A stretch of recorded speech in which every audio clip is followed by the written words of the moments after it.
नमस्कार सभी बच्चों को। नमस्कार। तो बच्चों अपने इसी कड़ी में आगे बढ़ रहे हैं। आज अपने सिलेबस डाले हैं 12वीं केमिस्ट्री का, 12वीं साइंस केमिस्ट्री का, और हर टॉपिक से अपने ऐसे मैक्सिमम 1 घंटे का वीडियो डाले हैं, उसको 2-3-4 पार्ट में डिवाइड करके, और ऐसी चीजें डाले हैं जो इस साल की दृष्टि से बेहद ही इम्पोर्टेंट हैं। जो बच्चा सिस्टमेटिक ढंग से डेली का भी 15-20 मिनट का एक वीडियो देख लेगा सिस्टमेटिक ढंग से, उसके ये मानो 56 में से 30 नंबर पक्के हैं। और मेरी ये मेहनत आपको ठीक लगे, मैं अच्छे प्रयास कर रहा हूँ, आपको यदि लगे तो आप सब्सक्राइब करेंगे और लिंक अपने साथियों के पास भेजेंगे। उम्मीद करता हूँ आप मेरे को थोड़ा सहयोग करेंगे इस काम में। शुरू करते हैं अपने टॉपिक के। नेक्स्ट टॉपिक है प्रासरण। प्रासरण प्रासरण धाप। पहले देख लेते हैं प्रासरण। प्रासरण वीडियो ज्यादा लंबा नहीं चले, थोड़ा फास्ट भी पढ़ाएंगे, और मैक्सिमम 15-20 मिनट में अपना वीडियो इतना ही खींचे बस। तो प्रासरण क्या होता है? निम्न सांद्रता से उच्च सांद्रता की ओर, निम्न सांद्रता से उच्च सांद्रता की ओर विलायक के अणुओं का गमन जब अर्धपारगम्य झिल्ली से हो तो यह प्रक्रिया प्रासरण कहलाती है। फिर से सुनेंगे। निम्न सांद्रता से उच्च सांद्रता की ओर विलायक के अणुओं का गमन जब चयनात्मक अर्धपारगम्य झिल्ली में से हो तो यह प्रक्रिया प्रासरण कहलाती है। कई बच्चे इसका उल्टा करते हैं, उच्च सांद्रता से निम्न सांद्रता की ओर। अरे बेटा, उच्च सांद्रता से निम्न सांद्रता की ओर जो गमन होता है वो विसरण कहलाता है, और अपने पढ़े प्रासरण। तो समझ गए होंगे, निम्न सांद्रता से उच्च सांद्रता की ओर विलायक के अणुओं का गमन जब चयनात्मक अर्धपारगम्य झिल्ली में से हो तो यह प्रक्रिया क्या कहलाएगी? प्रासरण कहलाएगी। अब प्रासरण क्रिया का अपने प्रयोग द्वारा सत्यापन कर रहे हैं। प्रासरण क्रिया का प्रयोग द्वारा सत्यापन। तो करते हैं प्रयोग द्वारा सत्यापन प्रासरण क्रिया का। अपने एक बीकर लेते हैं, ले लिया बीकर ले लिया, उसमें उल्टा करके थिसेल कीप लगाते हैं, उल्टा, और इस कीप के मुंह पे अर्धपारगम्य झिल्ली मान देते हैं। इस थिसेल कीप में अपने विलायक लेते हैं, जल लेते हैं, विलायक, और विलायक प्रकृति का सर्वोत्तम विलायक कौन होता है? H2। ये बीकर है, बड़ा बीकर है। इस बीकर में उल्टा थिसेल कीप लगाते हैं। क्या लगाते हैं? थिसेल कीप। क्या लगाते हैं बच्चों? थिसेल कीप लगाते हैं। थिसेल कीप लगाते हैं। इससे थिसेल कीप में अपने भरते हैं CuSO4 विलयन। CuSO4 विलयन भर लिया, CuSO4 विलयन। ये अपनी प्रारंभिक व्यवस्था है। क्या है? प्रारंभिक व्यवस्था। ये CuSO4 विलयन है, इसका मानो यहाँ तक, अब तक प्रारंभिक व्यवस्था में तल A तक है ये CuSO4, इसमें CuSO4 विलयन है। ये सांद्र है तो थोड़ा काढ़ा दिखा देंगे, जल है तो इसको ऐसे दिखा देंगे। ये CuSO4 विलयन है। ये मानो प्रारंभिक अवस्था में, प्रारंभिक अवस्था। अब इसको कुछ देर के लिए छोड़ देते हैं। कुछ देर के लिए क्या कर देते हैं? छोड़ देते हैं। इसको छोड़ेंगे और कुछ देर बाद देखते हैं, जैसे 20 मिनट बाद। तो यही प्रक्रिया है, इसी को देख रहे हैं अपने अलग से, जैसे बना लेते हैं। ये बीकर अपने लिया था, ये बीकर लिया, ये बीकर है, इसमें अपने उल्टा थिसेल कीप लगाया हुआ है। ये उल्टा थिसेल कीप है, इसके मुंह पे अर्धपारगम्य झिल्ली है। इस थिसेल कीप में क्या है? विलायक है, सॉरी, बीकर में विलायक है, जल विलायक है, ये विलायक जल है, और इसमें क्या है? CuSO4 विलयन है, CuSO4 विलयन है ये, और ये उल्टा थिसेल कीप है ही। इसी को देख रहे हैं अपने 20 मिनट बाद में, कोई जरूरी नहीं 20 मिनट बाद देखें, आधे घंटे बाद देखते हैं।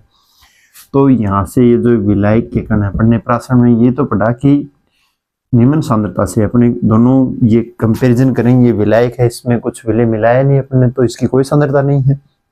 इसमें CuSO4 विलीन है तो ये सांद्र है, तो सांद्रता निम्न इसकी हो गई। तो निम्न सांद्रता से विलायक के अणुओं का गमन, ये विलायक है, इसमें H2O, इसका गमन है जब अर्धपारगम्य झिल्ली में से हो, और इसमें विलायक के कण इसमें जाएंगे CuSO4 विलीन में, तो इसका तल है वो बढ़ जाएगा, लेवल बढ़ेगा, इसमें बढ़ेगा, तो ये मानो B तक पहुंच गया कुछ समय बाद में, B तक। तो ये जो प्रक्रिया है ये क्या कहलाई, किसके कारण हुआ, ये किसके कारण हुआ, परासरण के कारण। किसके कारण है, परासरण के कारण। समझ रहे होंगे, ये जो तल बढ़ा है ये किसके कारण हुआ, परासरण के कारण। ये परासरण क्रिया का अपने प्रयोग द्वारा सत्यापन कर दिया। यानी विलायक के अणुओं का गमन निम्न सांद्रता से उच्च सांद्रता की ओर विलायक के अणुओं का गमन जब अर्धपारगम्य झिल्ली में से हो, तो यह प्रक्रिया क्या कहलाएगी, परासरण कहलाएगी। ठीक है। अब पढ़ते हैं परासरण दाब। परासरण दाब, इसमें देख लो चाहे ये जो परासरण क्रिया हो रही है, इस परासरण क्रिया के विपरीत इस एक तो वायुमंडलीय दाब लगेगा, एक परासरण दाब लगेगा।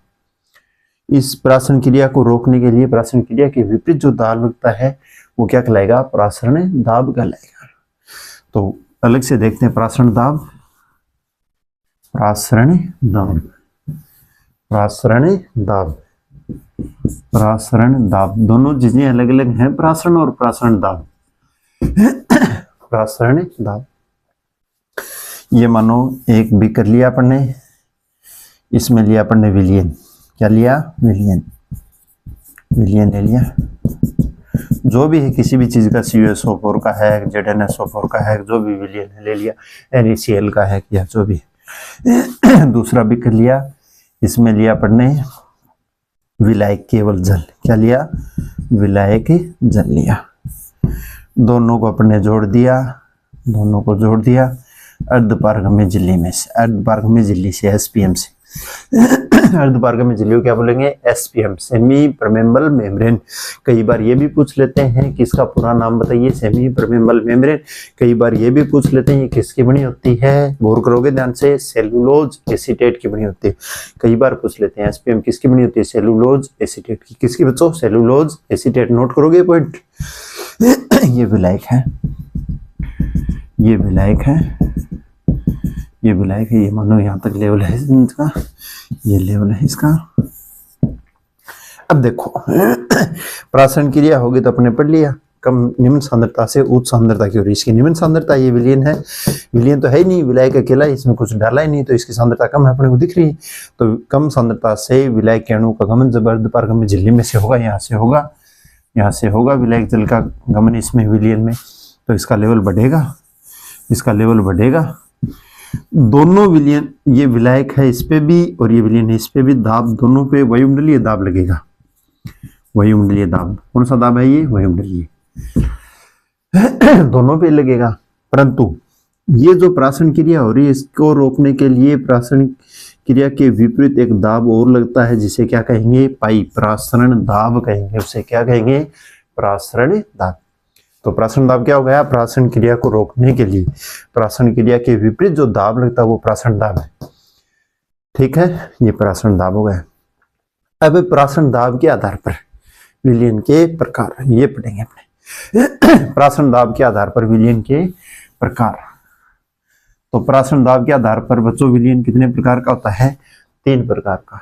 देखते हैं, फर्स्ट डिवीजन करते हैं, कितने प्रकार का, 3 प्रकार का। एक समपरासरणी, एक समपरासरणी, एक अलपरासरणी, अलपरासरणी और एक अतिपरासरणी। अतिपरासरणी, समपरासरणी, अलपरासरणी और अतिपरासरणी। पहले बात करते हैं अपने समपरासरणी की। नाम से पता चला है ऐसे 2 विलयन जिनकी परासरण सांद्रता है, परासरण दाब क्या हो, समान हो, वो क्या कहलाएंगे, समपरासरणी कहलाएंगे। जैसे फॉर एग्जांपल अपने एक बीकर लिया और उसमें 0.9% 0.9% NaCl विलयन लिया, 0.9% का मतलब विलय तो यानी जो NaCl है वो कितना हो 0.9%, 90% है, बाकी 99.10% क्या हो विलायक हो, जल हो। तो ऐसा विलयन क्या कहलाएगा 0.9% सांद्रता का NaCl विलयन हो गया। इसमें अपने डालते हैं एक रक्त कोशिका को, किसको, ये रक्त कोशिका हो गई, ये इसका केंद्रक हो गया, ये इसके कोशिकांग होते हैं। रक्त कोशिका की जो बाहरी झिल्ली होती है वो किसका काम करेगी, SPM का, सेमी परमेबल, जो चयनात्मक पारगम्य झिल्ली की अपनी बात कर रहे हैं उसका काम करेगी। तो ये 2 विलयन हो गई। अब ये 0.9% NaCl विलयन है और रक्त कोशिका इसकी सांद्रता भी 0.9% होती है। दोनों की सांद्रता समान है, तो सांद्रता समान है तो ये अर्धपारगम्य झिल्ली हो गई। इसमें से यदि विलायक के कण इधर जाने की कोशिश करें, इसमें से विलायक की सांद्रता समान है, किसी भी साइड नहीं जाएंगे, प्रासरण दाब समान हो गया, प्रासरण सांद्रता समान हो गई, तो विलायक के कण किसी भी साइड नहीं जाएंगे, तो ये प्रक्रिया क्या कहलाएगी, संप्रासरण। ऐसे क्या कहलाएंगे, संप्रासरण विलयन कहलाएंगे। अब बात करें अपने अलग प्रासरण की। बीकर लिया और इस बीकर के अंदर अपन ने 0.9% से कम सांद्रता का 0.9% से कम सांद्रता का NaCl विलयन लिया